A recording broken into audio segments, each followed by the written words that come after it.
Meril adama Allah'ın kefin ayt, bir yerinden ayt tafan molyandır.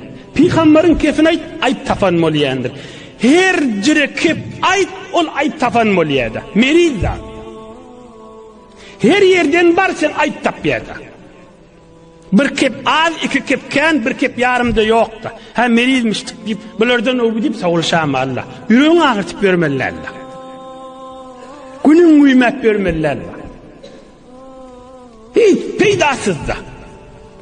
Mahtumul İşan aydiyendir. Bir derttir ki ana derman düşmandır diye. Onun aslen dermanı yok da şolarda bulan. Hiç dermanı yok da. İsa Peygamber niçe baştadan aydırlı. Hudaya deyiptir. Duaya ismi azam okuyup dağı yarayan niptir. Şıl adamları nem deyip men kep düşündürüp bilmeyen niptir.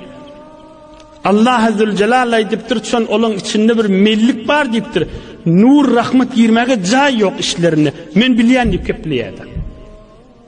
Hüm medad bilye şu mellik bilen. Ba muddai neguyit. Esrar-ı işk-ı mesti ta khud bemiret der zillet khudperesti diye Hazreti Hafız. Din ışkından mehabbetine aydıp vermediptir. Şu melliyen mellik bilen koy gömülsün gitsin niptir. Ba muddai neguyit esrar-ı işk-ı mesti ta khud bemiret der zillet khudperesti. Cay yok da. Men bu vaktida mal üstünden geçeyim.